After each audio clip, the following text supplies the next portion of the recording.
All right, we're going to jump right into it today. We have a super exciting guest from me, Jordan Pendleton, someone who grew up in Utah, played linebacker at BYU. He's someone I've been working with for a while, someone I trust, respect. So it means a lot to have you on the podcast.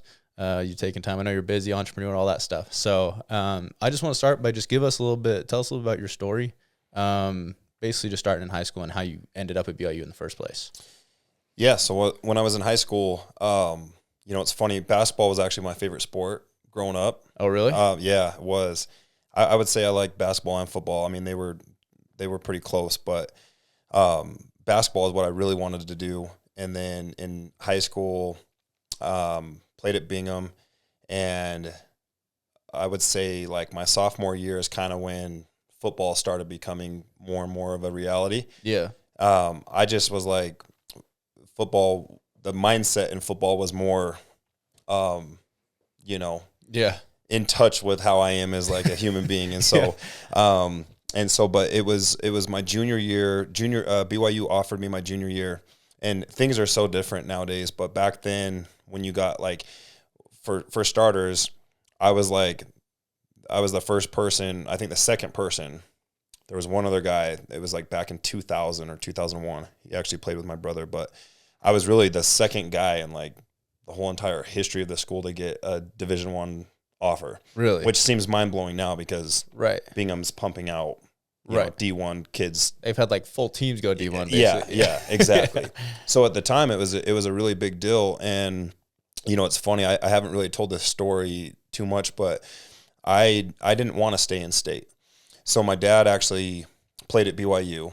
And so everybody was like, oh, you're going to go to BYU like your dad. I actually didn't want to go to BYU, not because I hated BYU, but I always wanted to go out of state.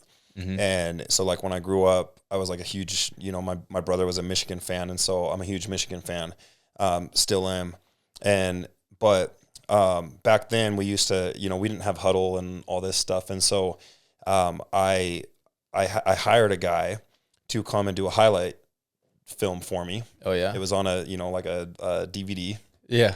And he came in like, he was film our games, and I paid him to put together a highlight. It had like AC/DC, as the music. And I made 50 copies. Okay. And I sat down and I looked at like every school that like I sent it to some schools that I wasn't like too crazy about, but I pretty much sat down and was like, all right, what schools like do I want to go to? And so I gave him to Coach Peck, gave him the list, and he sent out one. Really? And I didn't know this until like years later. Oh, wow. Yeah, he only sent out one. So I want him to like reimburse me for paying that guy. But I guess, so him and Mendenhall were pretty close. Yeah.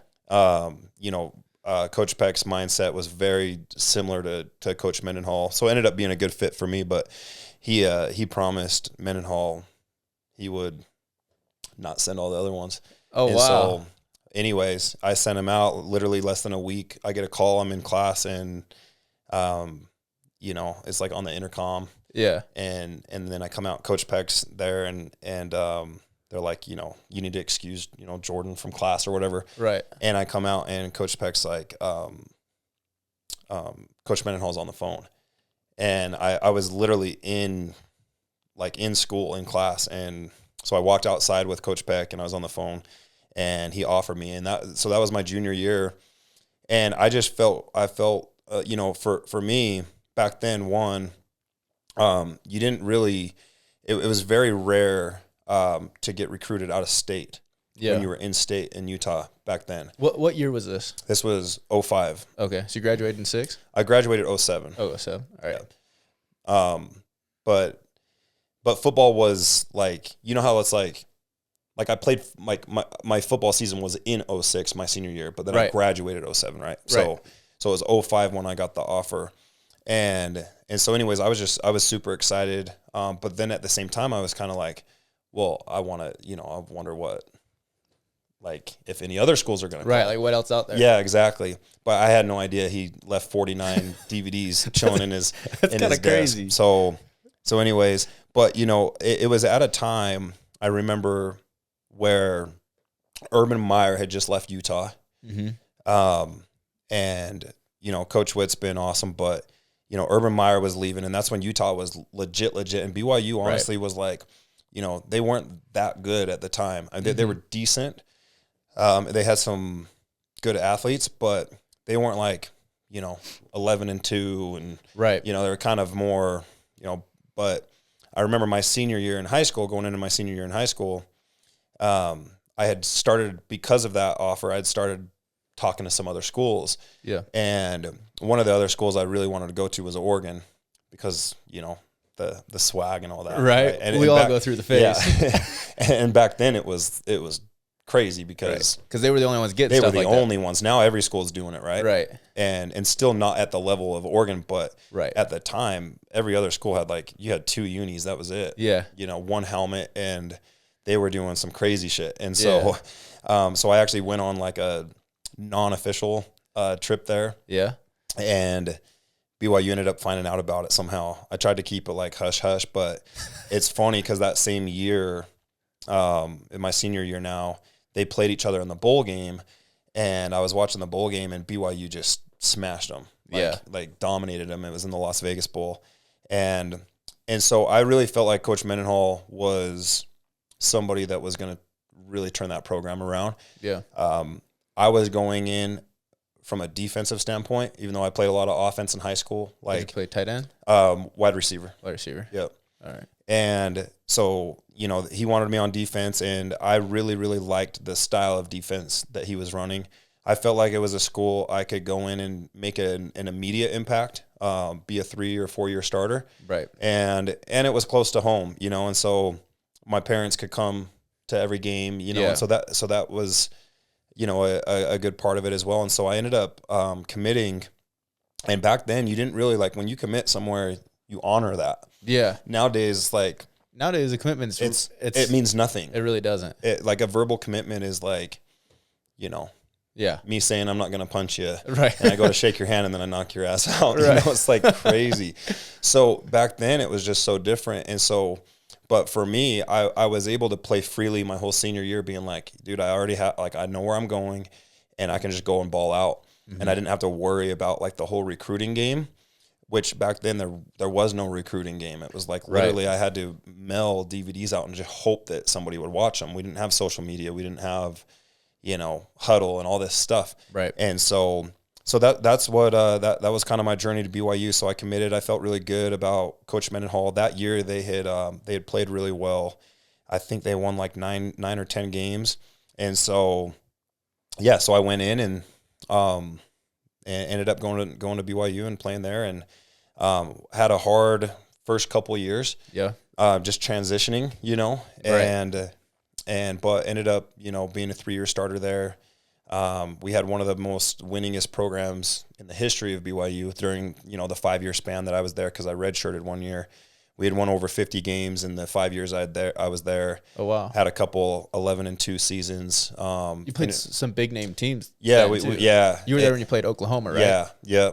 Got to play Oklahoma, Florida State. You know, there was you know, I played against, I think, 7 different quarterbacks that ended up starting in the NFL. Oh, wow. During my time at BYU. So it was a good fit for me defensively. Yeah. And I loved playing for Coach Mendenhall, Coach Papinga, some of those guys. And so it ended up being a good fit for me.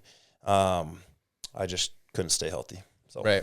And so that was kind of the big thing. So let me ask you this, actually. Was your plan when you went to BYU to go there, get on the field to meet as soon as possible, and then get to the NFL? Like, did you go into that was my mindset for sure. My goal was to leave, you know, in football it's different. You can't one and done it. But my goal was definitely to leave after my junior year. But sophomore year, tore my labrum, bicep tendon, had to have the surgery. And then I found out before my junior year started, during fall camp, I had torn my other labrum. Oh, wow. And both years, my sophomore year, I played with it and didn't know it was torn. Jeez. Yeah. And my junior year, found out it was torn during fall camp. I tore my other one, and I was like, well, I've already played a season already with it. So I know I can manage the pain and somewhat deal with it. But that was kind of tricky, because I'm like, if I play this, like I'm going to have to get surgery and probably come back and play again.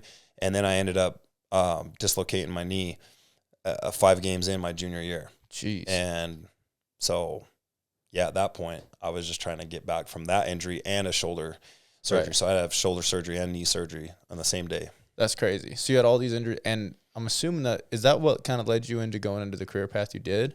It's a big reason. Yeah? Yeah. What are some things that made you want to own your gym and do what you do? So I'd always, from a very young age, I loved, I don't want to use the word fitness. Yeah. Like, I don't know if I like that word. I love training. Yeah.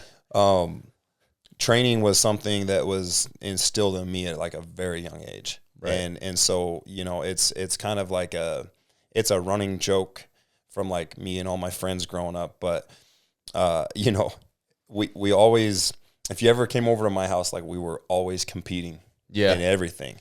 And my dad was the culprit of that. He would make us fight, wrestle, like whoever wins gets something, he'd always have like incentives and, but I remember being a very young, 5, 6, 7 years old, and he wouldn't let me go to bed unless I did 100 push-ups, right? He said, you got to get your push-ups in. You got to get this in. And even like after basketball games, we would come home. We had a basketball court in our backyard, and I'd get done with the basketball game. I'm tired, and we'd have like 3 back-to-back games. Right. I'd get home. I'd be tired. And he's like, all right, out in the backyard, we got to make 100 free throws. That's just like how I grew up. Yeah. And so, most kids, I don't even say most kids, but, everybody has different personality types. Right. And, there's a lot of kids that probably wouldn't like that, would probably be like, oh, this sucks or whatever. They shut down when they shut down. Mm-hmm. And, I loved it. And, I remember being at Little League football practices. We would get done, and then we'd be driving on the way home. I think I'm going home, and he pulls in the parking lot at Bingham, and I'm like, oh, shit. I'm like, oh, there's more work to do. So he would make me run those, the hills in the backyard. Yeah. Or in the back of the parking lot, that hill that goes all the way up to the road. Right. He used to make me run those.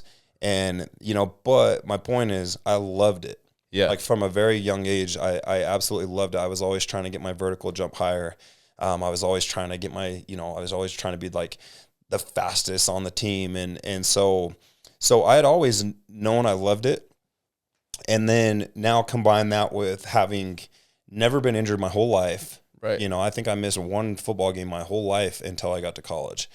And it was like some freak accident where I landed on my hand weird and, and I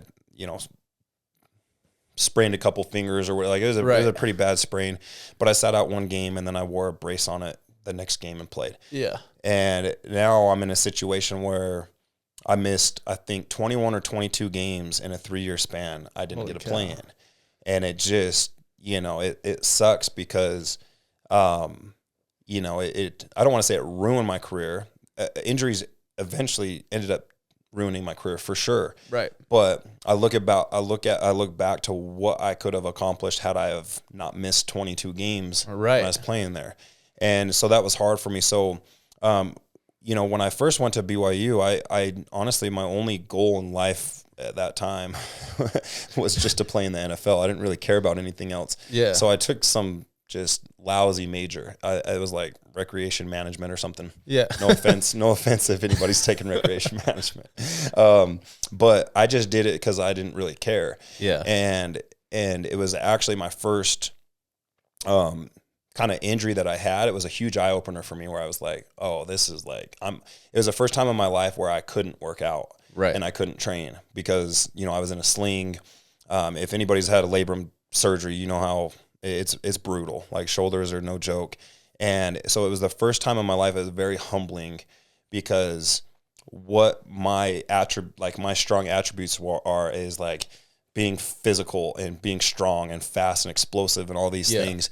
And when something gets taken away from you where you're like, man, it's hard to just eat, it's hard to just put on my socks. Like all these little things, it was very humbling. And so it made me start thinking about school a little bit more. Like, what am I doing? Like I'm here getting a free education. Yeah. I chose a major that I'm not going to do anything with. which most people don't do anything with their majors anyway, right? But I believe that was the moment where I was like, dude, I had always had, for whatever reason in the back of my head, I'd always wanted to own a gym. Yeah. And I'd always wanted to like get into this industry at some point. And that was kind of when my mind flipped and I went and switched my major.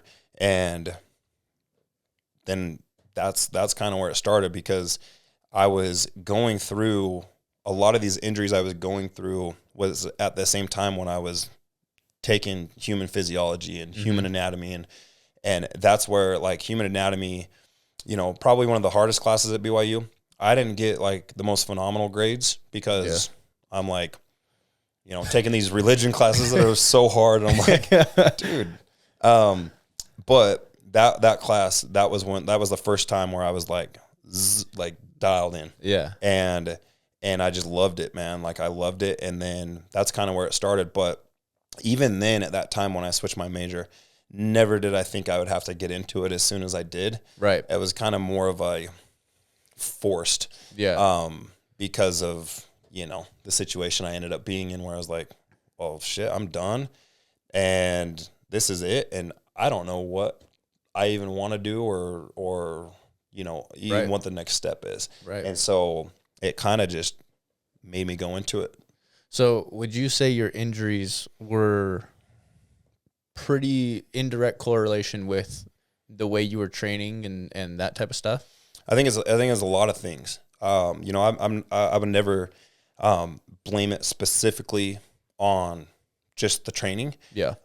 Because there's so much more that goes into it. Right. You know, I think it's you know, for me, it's about like, I wasn't educated enough at the time. Mm-hmm. And, you know, nowadays, I say nowadays like I'm way old. I promise I'm not that old, but like it is different, man. Like people tweak something or something's wrong, and like athletes are maybe they're just smarter now. They'll sit out. Right. I was playing with, I mean, dude, I was playing with a, you know, torn bicep tendon. Yeah. And had no idea. Yeah. I just thought maybe my pain tolerance was getting weaker, you know. As long as you can still stand and run, you're good to go, right? Exactly. And that's kind of how, you know, I grew up as well. It was like, dude, unless you're like dead on the field, like don't come off. Right. And so that's 100% how I played. So I played through a lot of stuff I shouldn't be playing through, honestly. Yeah. And then obviously I think training has a lot to do with it. Yeah. And then just, you know, certain things with my body that I, you know, different imbalances that I have personally.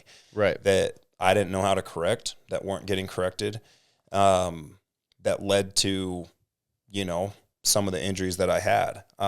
You know, like my shoulders, the doctors didn't even know my labrums were torn. It got misdiagnosed because my shoulder actually like never sublexed. Oh, wow. Which is very common when you tear your labrum. Yeah. Usually it sublexes. Mine never did. So they just were like, oh, it's not torn. Yeah. But I mean, you've worked with us for a while, and you see like a lot of, you know, we try not to cut any corners. Right. And, you know, I remember, you know, and this is nobody's fault, because these strength coaches have 100 kids in the weight room. Right. And they've got a certain amount of time that they can be with you. Right. And so typically what you do is you're going to focus on your main lifts. Mm-hmm. And it's going to be bench, squat, clean, and, you know, whatever else they do. Maybe deadlift. Well, my warm-up sets would be, you know, I think my sophomore year I was benching 430 pounds. Yeah. And so my warm-up set was like 275. Yeah, because it's just percentage. So they're just going off of percentages. Yeah. So the first thing I do when I enter the weight room is put 275 on the bar. Right. And I start benching it. Yeah. I don't do any shoulder prehab. I don't do any, you know, I don't activate anything. Right. Nothing's warm. I'm just cold turkey popping up, almost putting 300 pounds on the bar. Right. It's crazy.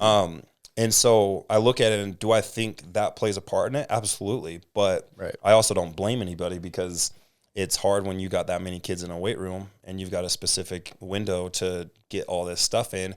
And The only thing that a lot of the coaches care about is are they getting stronger? Right. What's their bench at? What's their squat at? Yeah. Yeah. But nobody ever cared about, well, what's their mobility like? Right.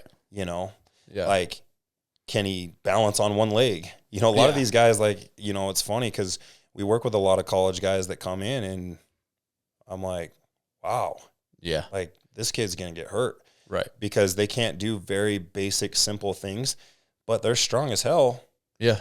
And, you know, and they're strong as hell, but you ask them to stand single leg and do something, and they're all over the place. Right. And so just little things like that, you know, without getting like too much into the detail. I think there's a lot of things that are connected.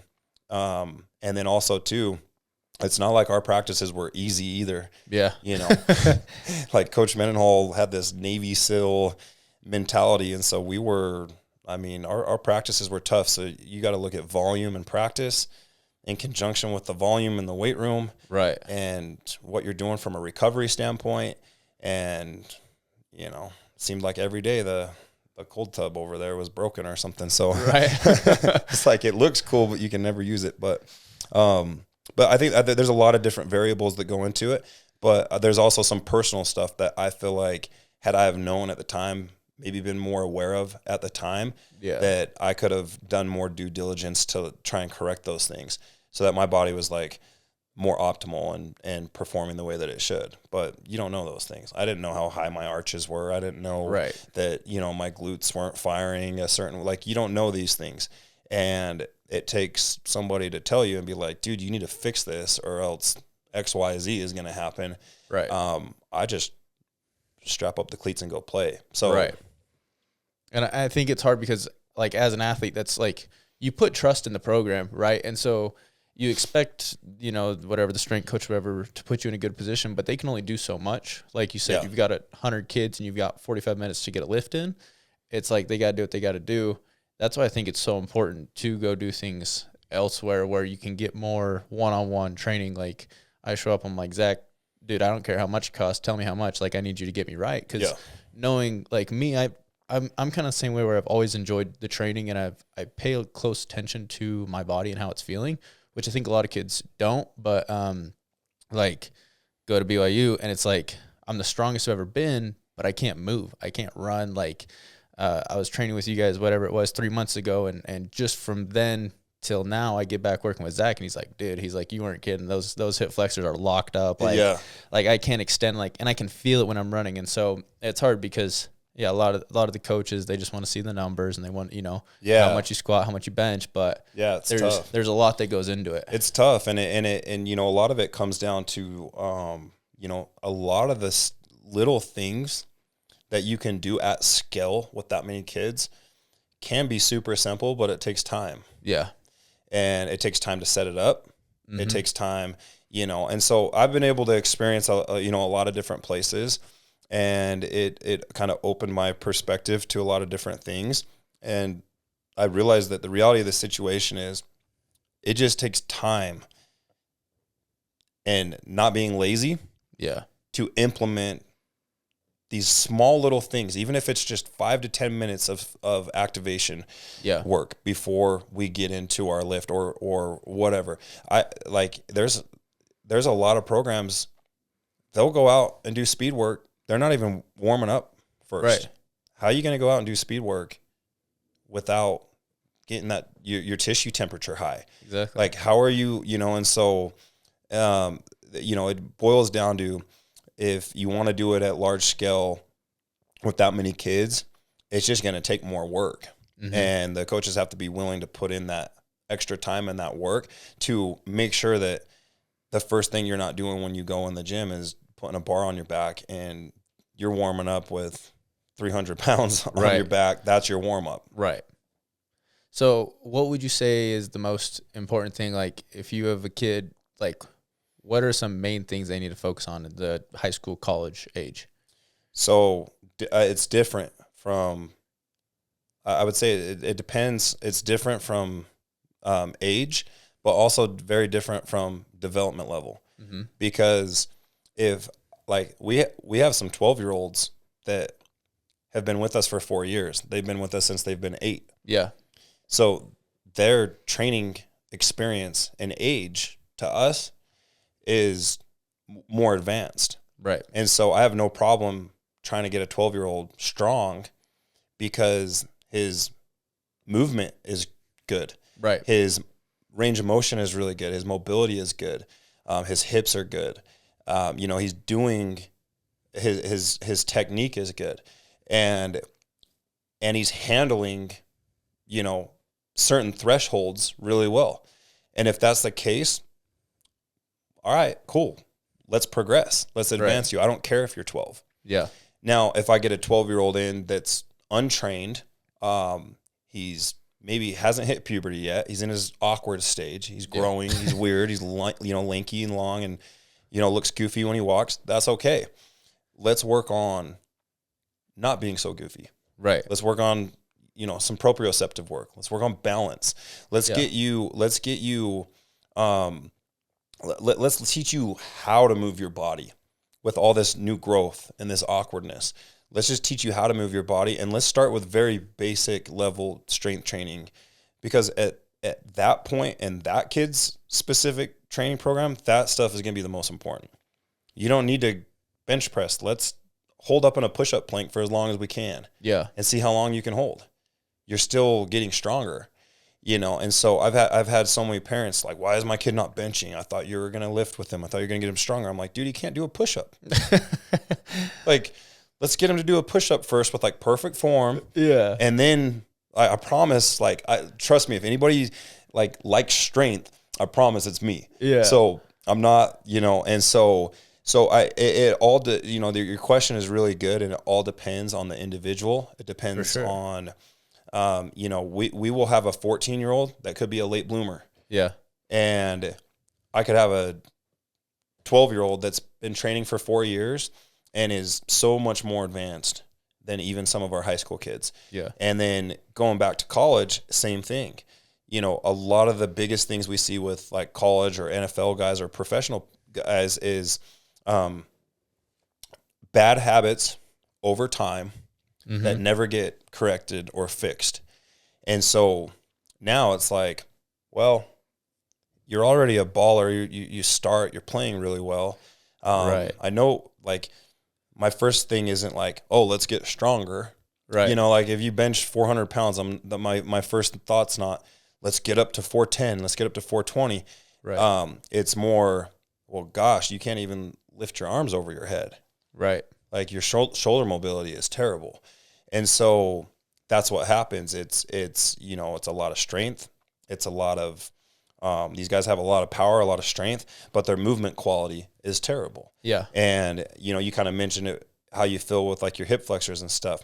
It does no good to increase 20 pounds on your squat when you're running and you can't feel like you can extend your hips because they're tight. Right.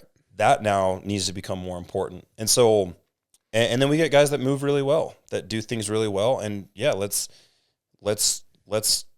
take it here. Yeah. But, that's the cool thing about training is it's different for everybody. Right. There's not a wrong or right answer. Well, there is a wrong answer, but, I think the answer could be different for every single individual. Yeah. Based off where they're at, their experience level, their development level, and then based off the feedback that we get, whether it's through data or whether it's through the eyes and watching them. Right. You can see really quickly somebody warming up. I can tell already, all right,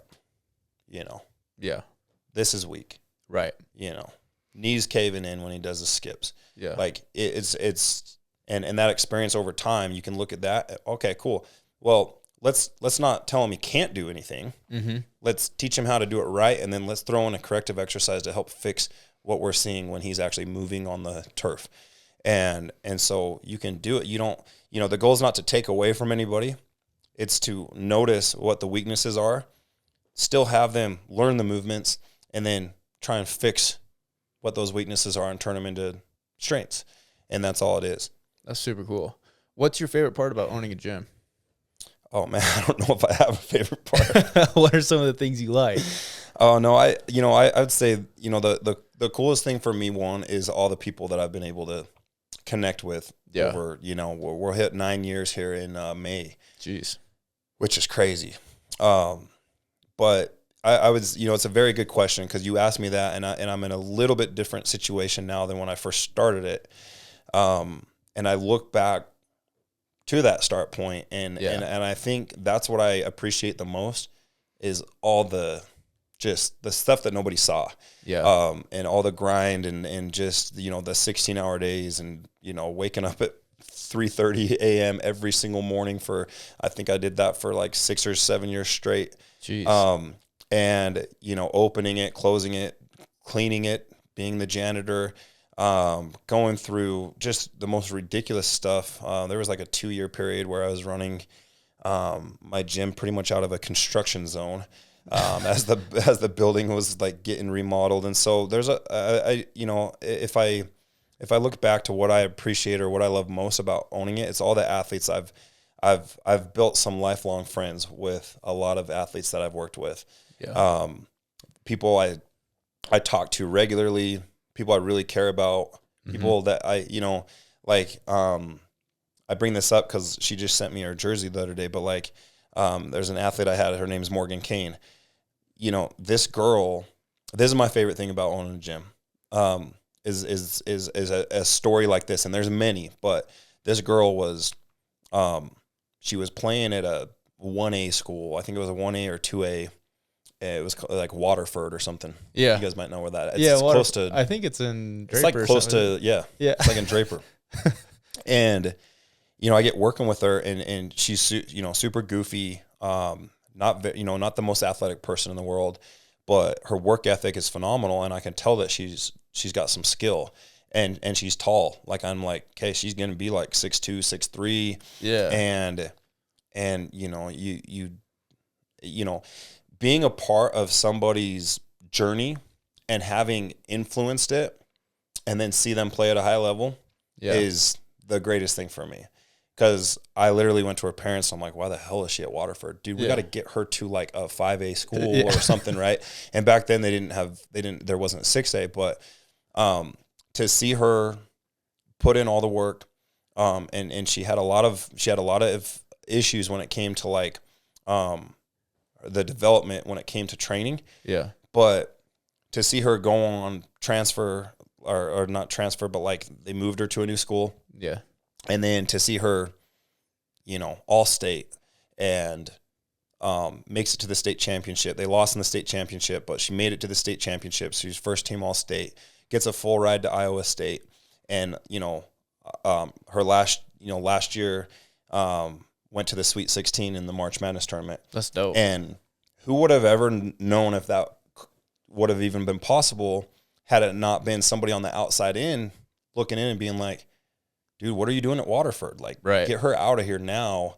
She needs to be somewhere else. Like, she's got it. And so sometimes, you know, it took me a while to realize that because I grew up different. My dad was a phenomenal athlete. Yeah. My dad played at the highest level.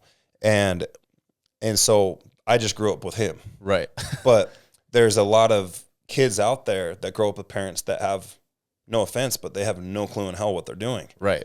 They don't know how to, like, that's the number one question I get asked all the time. How do I get recruited? Well, go ball out.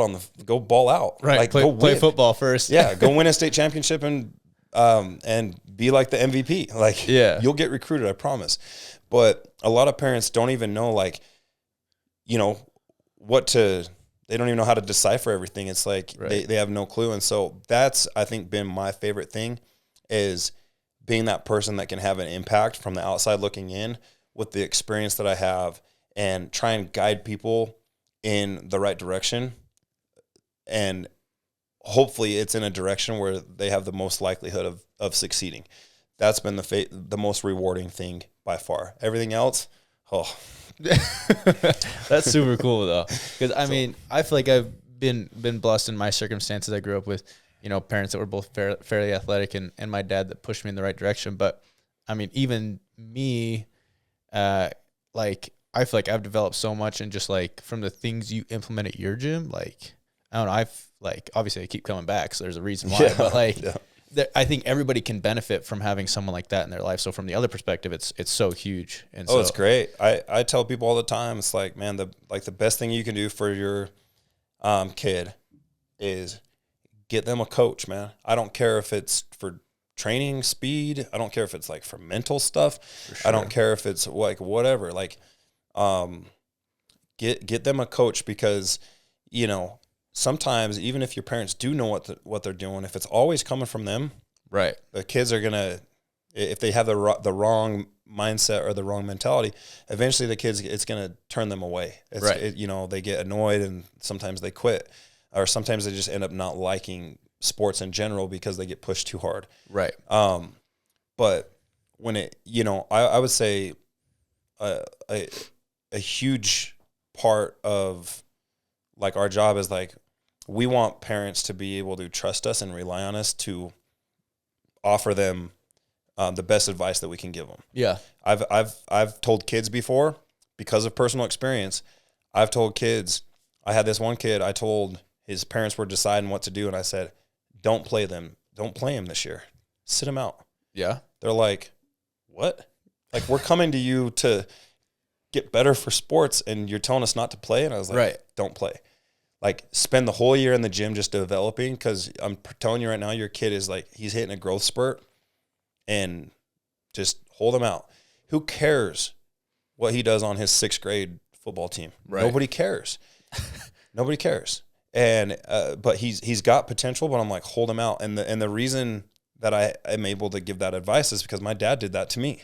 Yeah. You know, he held me out one year. I remember it was my 8th grade year, and you know, we had won like a bunch of, you know, little league state championships and stuff, and I played running back, and teams were just trying to, like, their way of playing us was like, take his knees out, like, wow, put him out of the game. Yeah.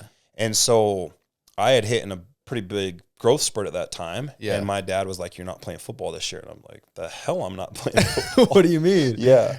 And everybody was so blown away. I remember the parents being, you know, all the other parents were pissed. The coaches were pissed. And it was the hardest pill I ever had to swallow. I bet. Was not playing football. Imagine, like, you know, but I look back and I'm like, wow, I know why he did it, man. Yeah. Like, I totally know why he did it, because I was hitting this growth spurt. Everybody's diving at my knees, and he wanted me to develop, because I was growing so much. And he's like, and so we trained. I still played basketball, still ran track, and I just spent the whole year developing. Next year came back, I didn't skip a beat. If anything, I was better, because I had a whole off season of just getting healthy, strong, training, and all that stuff. And I'm not saying everybody needs to do that, but there are certain people and certain parents I've told to keep their kid out this year. Yeah. And some of them look at me like I'm crazy, but it's, again, like you said, it's about developing that trust that, like, dude, I'm telling you this, not because I don't want your kid to play football, but because I know it's going to be like the best decision for him this year. And so, you know, you name it, I've had the conversation. Even, you know, there's a whole laundry list of things that I've been able to have somewhat of an influence on in people's directions when it comes to their kids and athletics. And that's the coolest part. That's because awesome. You know, when it ends up working out, then it ends up being amazing. You know, one other story on that too, because it's not just with youth kids. Yeah. It's with the college kids. Like, there were 2 kids that were playing at BYU. Yeah. That we're never going to play. And I thought they were good enough to play. Like, I truly did. And they were training with me at the time. And I told them, I said, look, dude, I know you got it, dude. Like, you've got to transfer. Yeah. And it wasn't me coming from an evil place of like, well, transfer, like, you know, screw them or whatever. It was truly like, no, the guy in front of you, you're probably not going to start over, but I promise you can start at like 50 other colleges. Yeah. And so it was kind of more of that, where it was like, dude, you can either be a backup behind this guy for 3 more years. Yeah. Or go to Snow for a year, ball out. I promise you'll get a D1 scholarship, and like you should be starting. Literally had 2 guys that did that, ended up going and playing at Utah State, and were 2 3-year starters. One of them was offensive player of the year, was first team all WAC.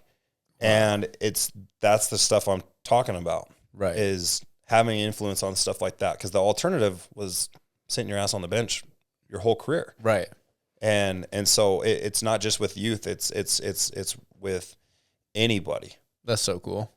So on the inverse, I don't really like to hit on the negative, but what's the hardest part about? I think a lot of people are like, oh, I want to own a gym one day. Yeah. Well, I think it's a lot harder than it looks. So what are some of the hardest parts?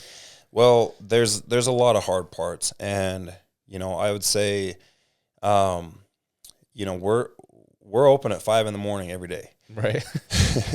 So, and so it's not a situation where we just show up and text somebody, hey, meet us here at this time. It's like we're open and we're running and we're trying to operate all day. And I'd say, having kind of been in both environments, I'd say the hardest thing about the private sector is we work with so much variety of athletes, right? So if you're a strength coach, let's just say you're like a strength coach at a college and you're working with the soccer team, right? Right. You've got like 15 to 20 soccer girls, and you have them year round. You know when their off season is, when their in season is.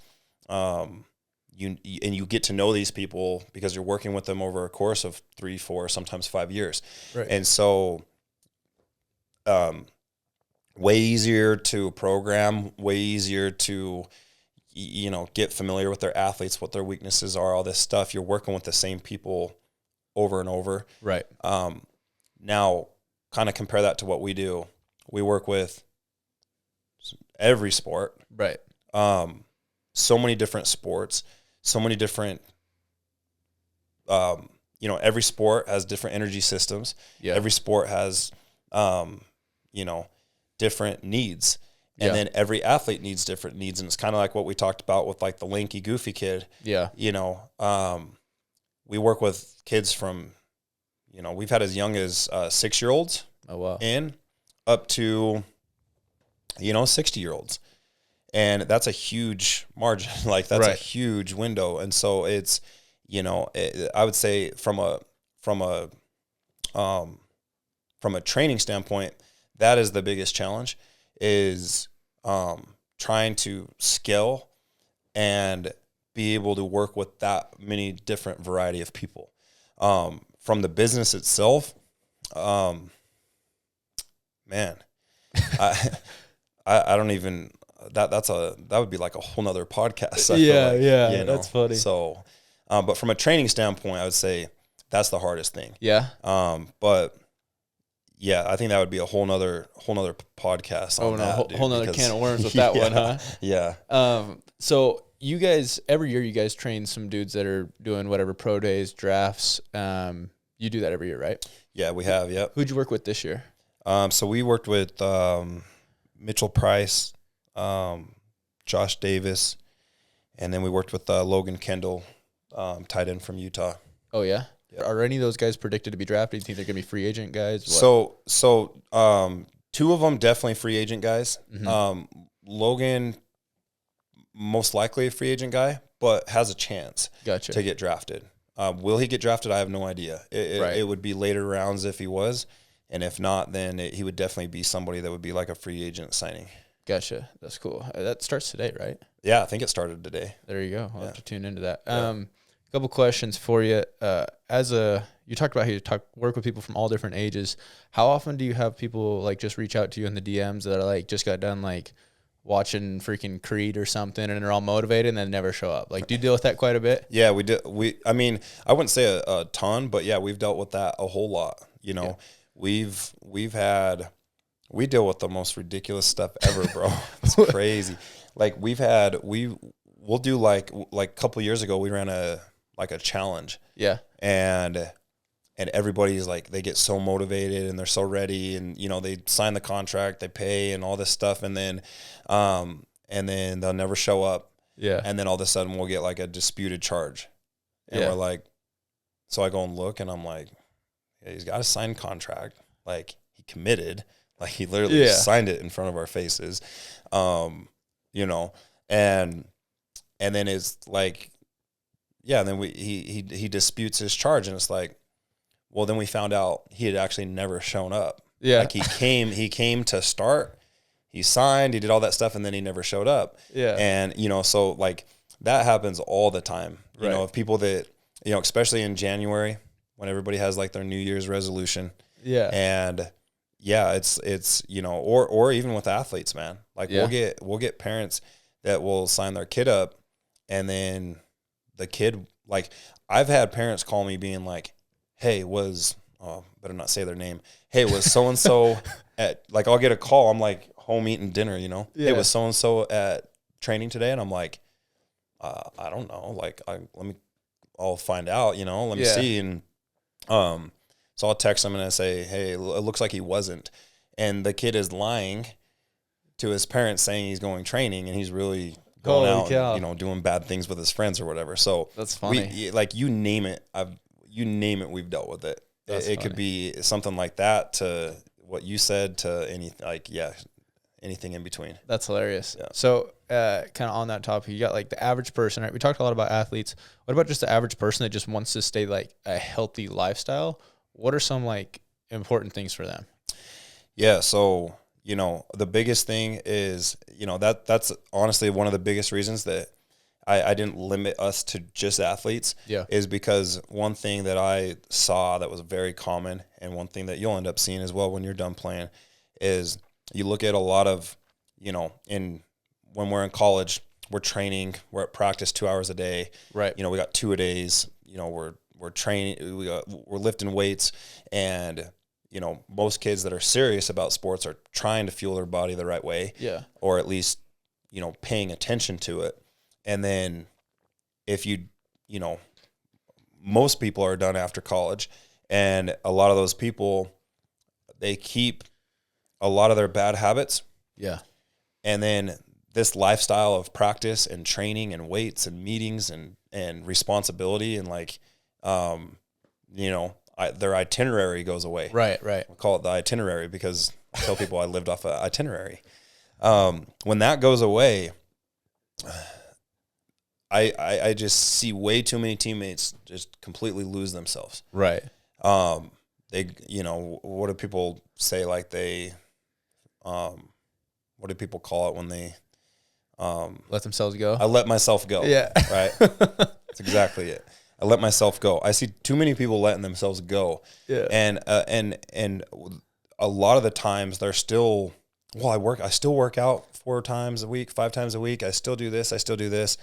And, the biggest thing for these type of people is one, understanding that, you're not training as hard as you used to. Right. Like the output's not even close. Like you were maxing out every day. You were, we were running gassers. Right. Like you ain't out running gassers anymore. You aren't, no one's going to push themselves the way they're getting pushed when they're got a coach yelling at them. And they're competing against other guys for a starting job. And so the one thing is people are very naive, and dishonest with the intensity that they train with in their workouts. 1, 2, because of that, you're now overeating.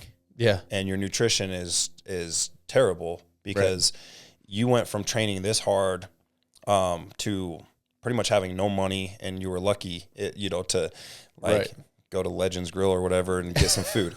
And usually like my lunch would be like 3 chicken strips or something. Right. And so the workout intensity isn't even close.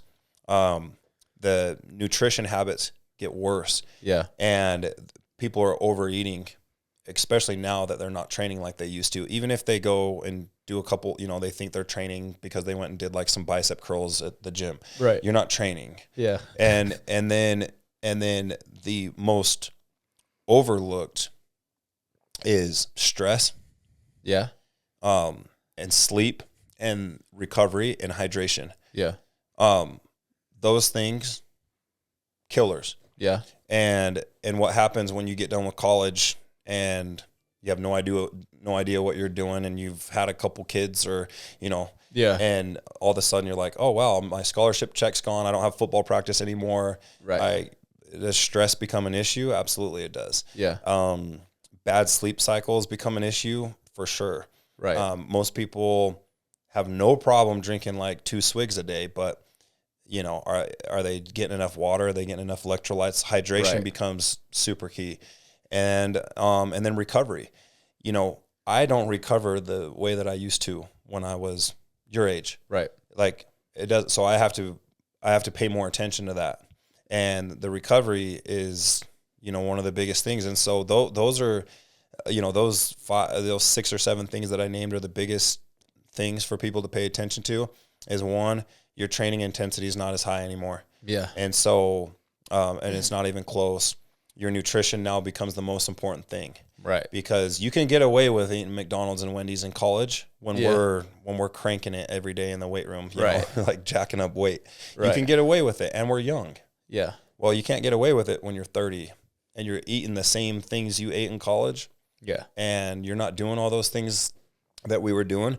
So, the number one thing that people say that drives me crazy is, man, when I was younger, I used to be able to eat whatever I want. And now I eat one donut and I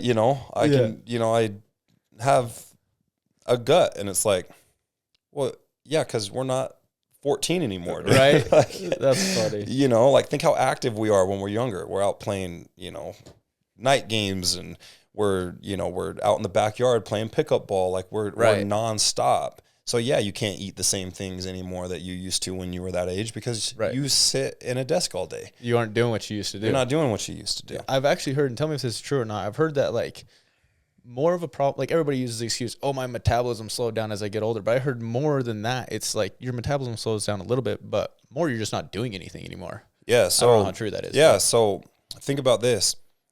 Metabolism, does it eventually can slow down? Sure. But right. I know guys that are shredded that eat 4,000 calories a day. Right. So now think of somebody that is, let's just take like an example of somebody that, on average eats, like in college, me, for example, there was a point in college where I was eating 5,000 calories a day.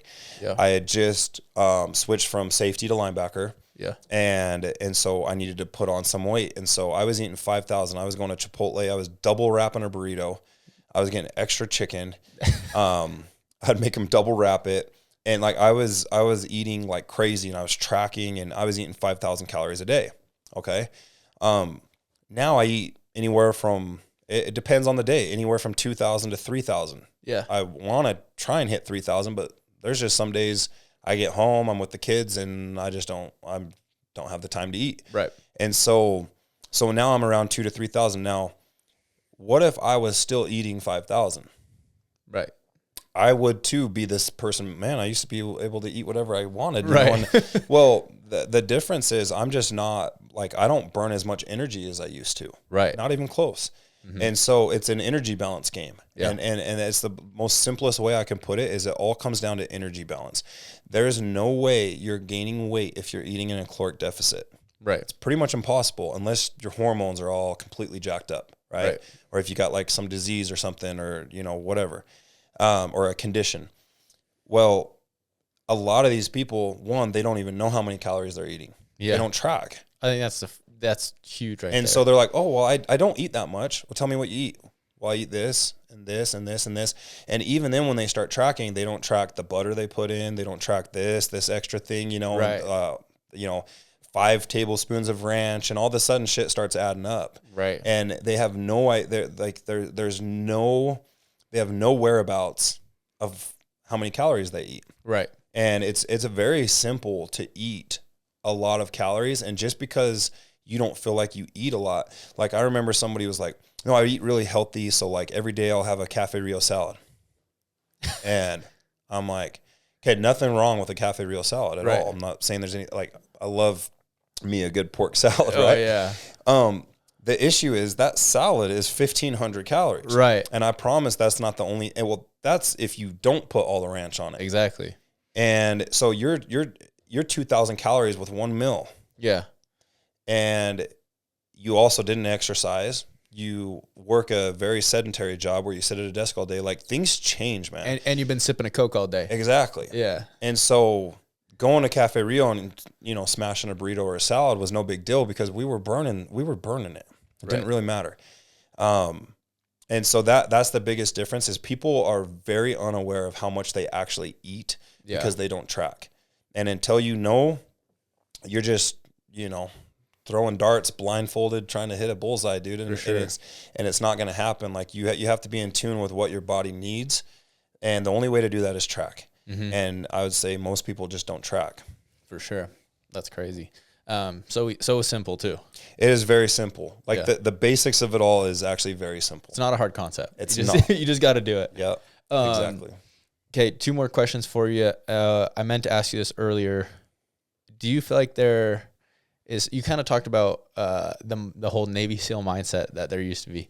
I think we've kind of got away from that a little bit. Do you feel like there's still a reason to be doing like strength and conditioning things just for the simple fact of it makes you tougher?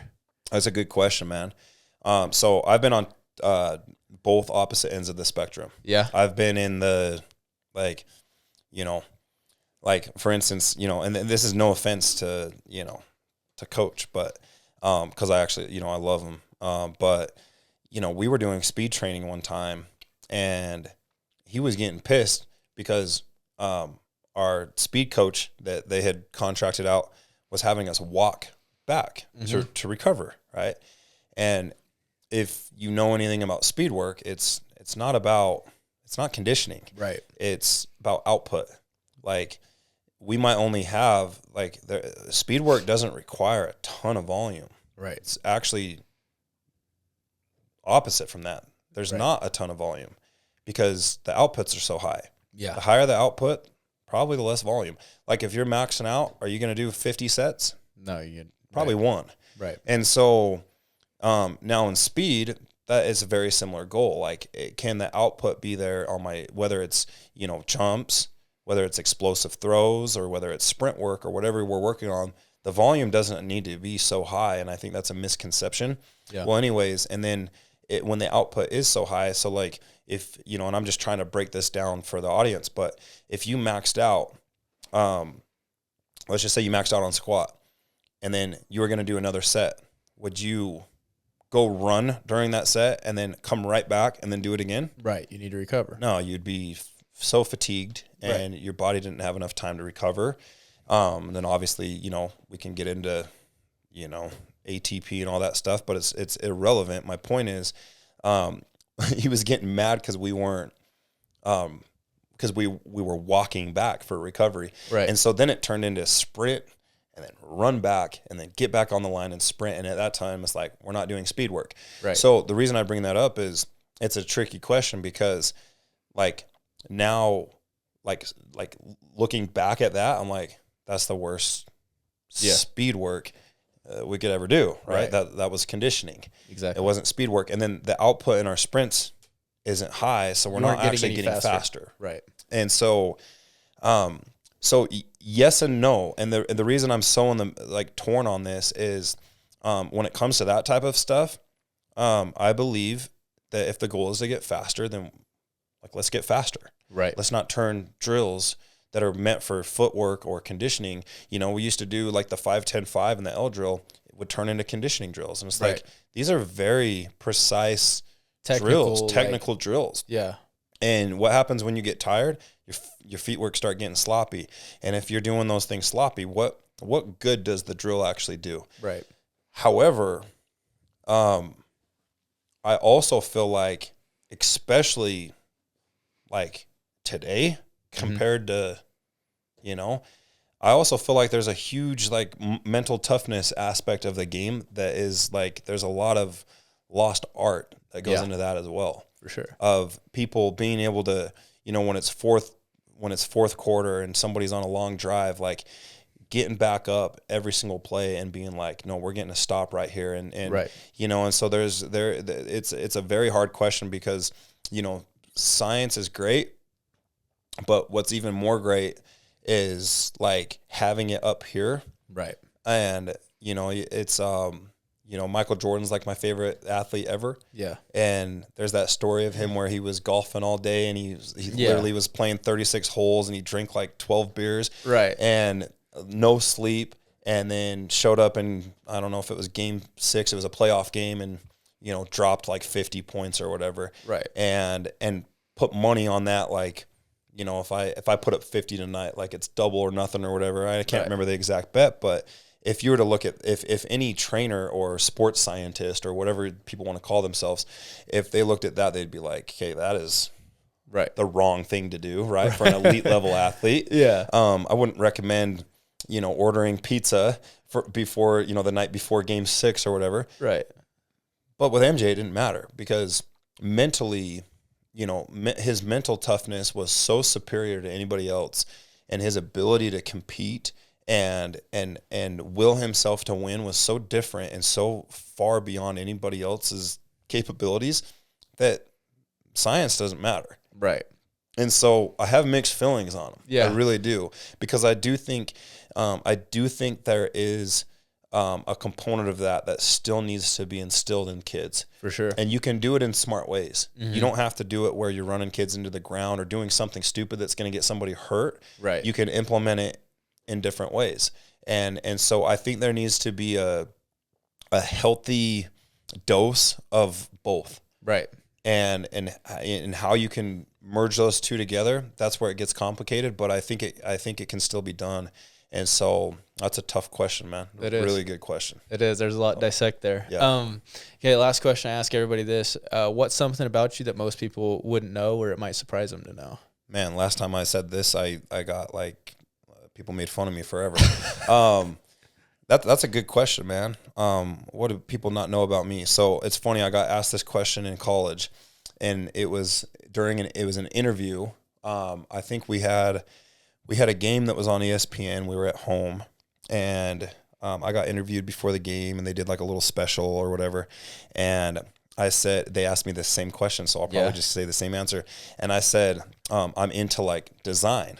Yeah. You know, and we started talking about more design. I was like, it could be anything, like interior design or whatever. Like, and so I said that, and then I got clowned forever. Like, like, you know, JP's likes interior design or whatever. Yeah. But no, I've always had an eye for design. Like, I really like putting, like, I like taking an empty room or an empty space and then putting it together. Yeah. Or it could be something like, it could be like a vehicle, or it could be like with clothes, or it could be with anything. So I really do like design. That's super cool. And yeah, but, and I don't care. Like, whatever, like people can judge, like all my, like everybody knows, but it's funny because I had that same question, and then it just turned into like, you know, but. Hey, we can't make fun. It's not 2010 anymore. We can't make funny anymore. It's true. You're good. You're true. good. We're all inclusive here, dude. I like design, and yeah. So, but no, I'm actually really into it. So like, I actually used to fix it. Like, I used to go like to thrift stores, dude. Oh yeah. And I would buy, like I'd find like a cool headboard, and then I would redo it. Oh, no way. And I'd do like, you know, I'd find an old dresser that was in still good condition, and it would be like old school, you know, like old school, like, you know, like kind of like the Chesterfield, like, right. And so I would go and I would find like gems, and then I'd fix them up, and then I'd sell them.